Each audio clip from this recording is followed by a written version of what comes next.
Right, this your girl Nita, your favorite diva, and I'm back for the long-awaited, long overdue. This is Power Book 3, Raising Kanan, Episode 2. All right, it's called Reaping and Sowing.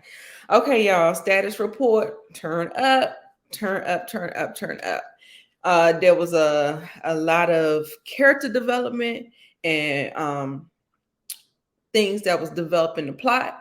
So let's get into it. We're gonna turn it up, turn it up. Yes. Um, Turn up worthy character for this episode. I really couldn't call it. I really couldn't call it. I really couldn't call it. But bossed up character, I'm gonna give it to me. Your girl, my girl, Rock. The way she handled that bodega ninja, and all the other moves she was making, taking the target off of Kanan's back. As ruthless as it was, as heartless as it was, I don't really think as a mother and a kingpin, queenpin, she had any other choice. MVP of the episode is your boy Lulu.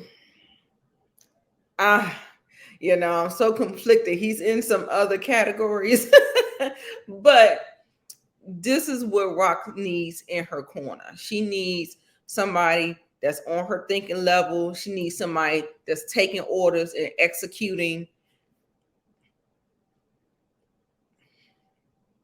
And that's what you call your most valuable player. Moving on. Your turn down worthy character is your boy Kanan. Y'all, I don't care. I don't care. I don't care. I don't like Kanan. I do not like Kanan. I don't.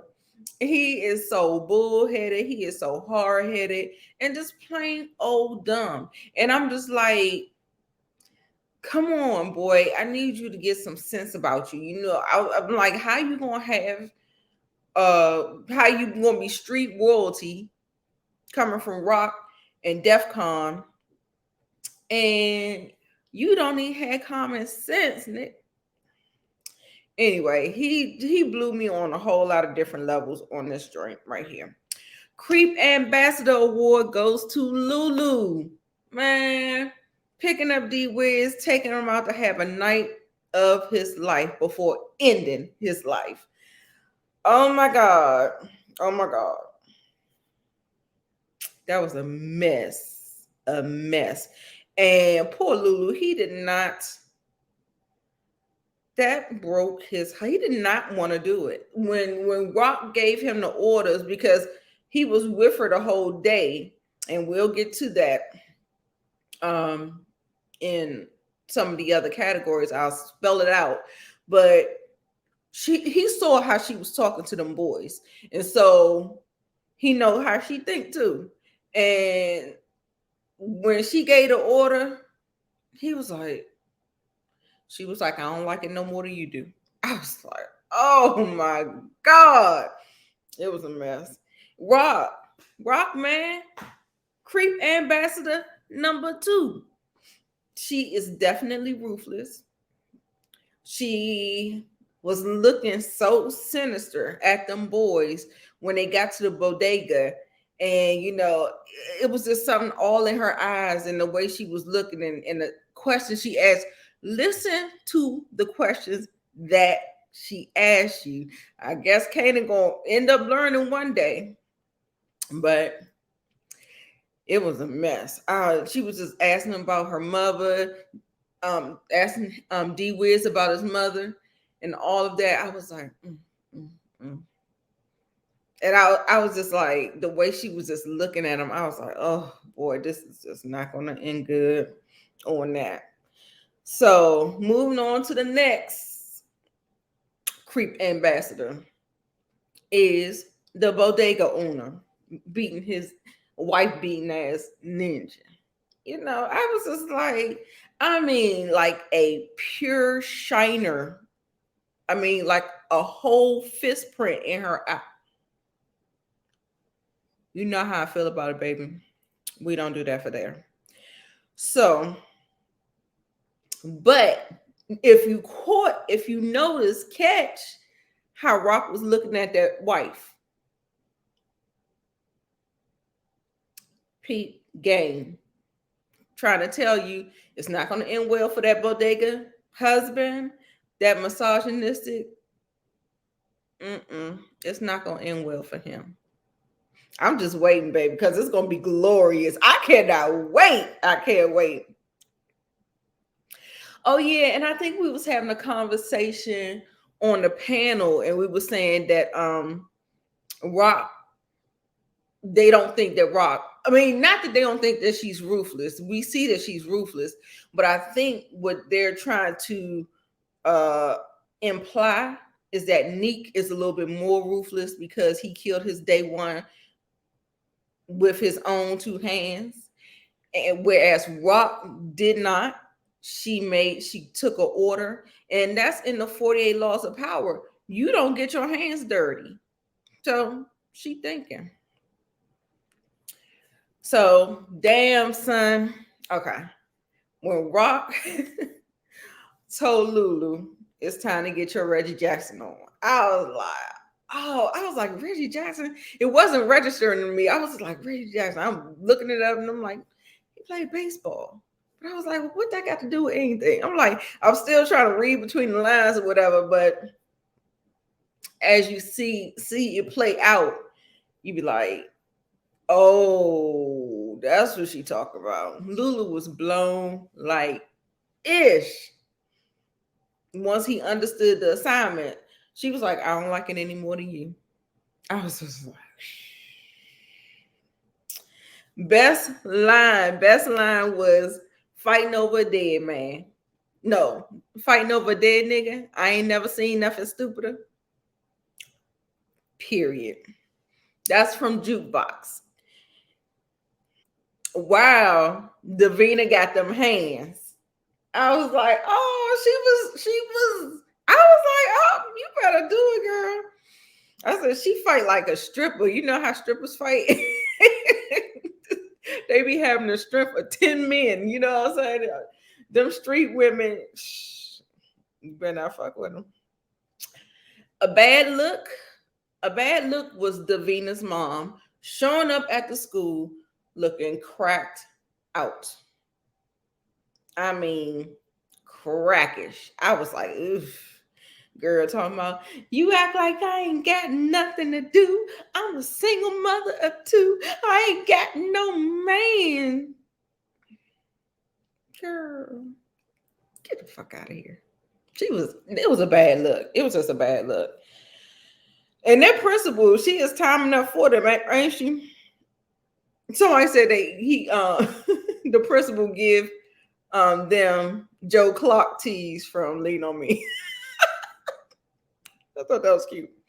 Anyway, I think the best monologue or the scene, well, I think it's an important scene. I don't know if it was the best scene, but you know, the scene where Detective Howard showed up at Unique's spot. So, you know, just like Rock does business in the back of the bodega now, he has a spot as well that has a front, and then he has some things going on back in the back.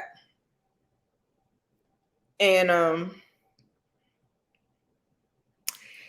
why his crew didn't know about him?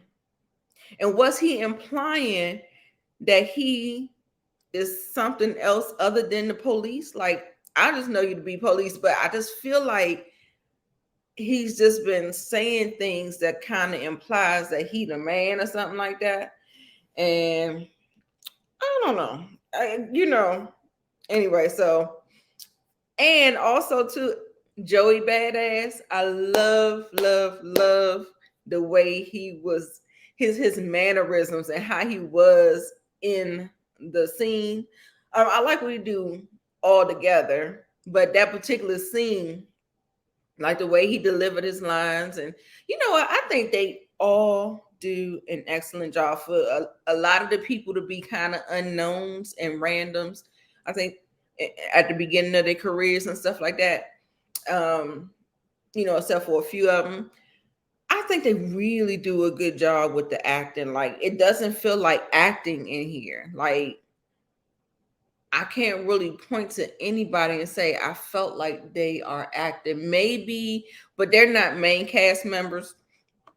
But maybe the white girl parents, Nicole, her parents, they act like they acting. But for the regular cast, the main and supporting cast, they do really really good. Um, so he went into this whole thing about one king, one code, one crew.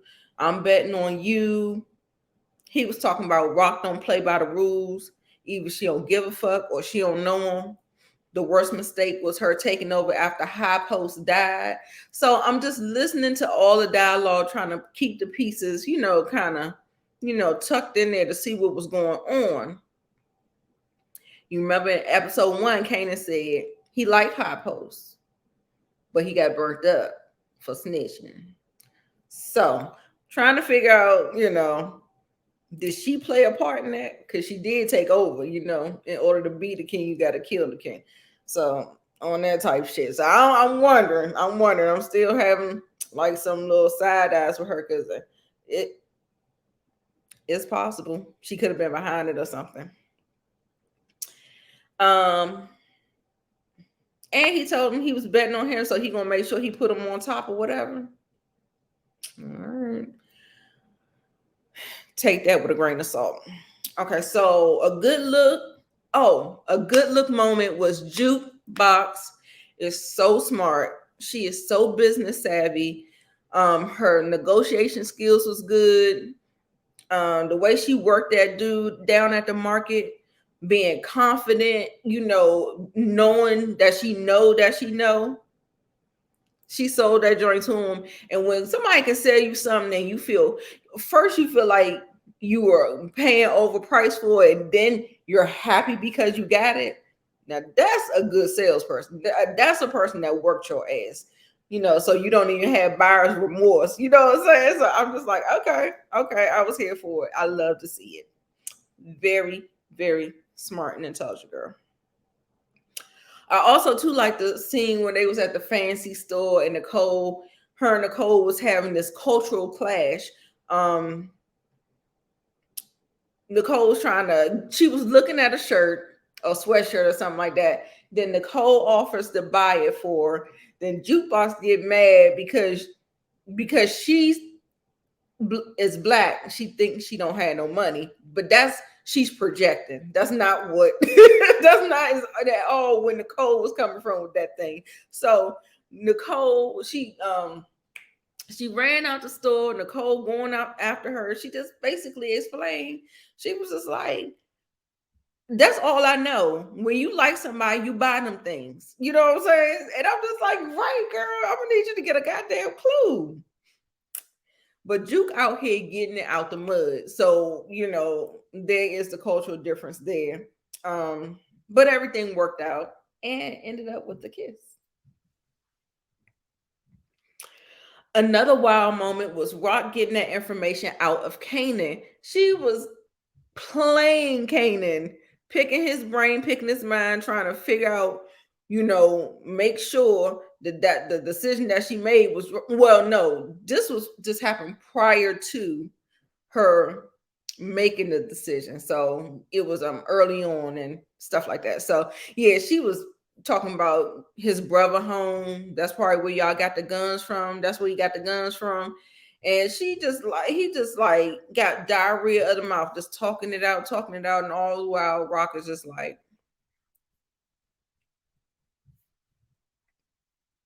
I was just like, ooh. Oh God. The haha moment was Marvin totally not getting the Reggie Jackson comment. We see why he is the way he is.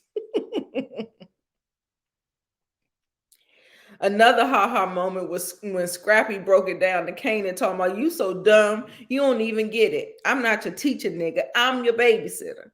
So it was funny to me because I was just like, Kanan ain't got a clue. Not one. Not one.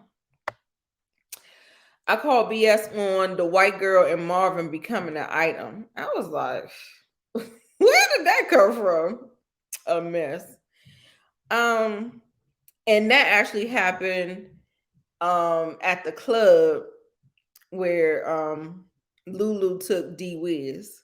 And so some scuffle took place, and Marvin was sitting up there fighting and stuff, getting jumped on. The police trying to break it up. He about to get arrested, and then next thing you know, him and the white girl kissing, talking about ain't nobody gonna say that to my girl. It's just like, Marvin, you is trash. I just can't.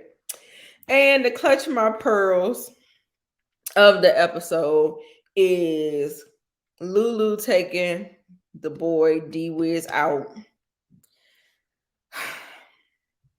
He did have the night of his life, baby. He had the night of his life. That's for sure. That is for sure. Yeah, like I said, it looked like it hurt him to his heart. I think I mentioned it in the clutch my pearls part. Okay, so is that it? Okie dokie. So that is my review. This is not my regular recap. Like when I'm here without still pictures.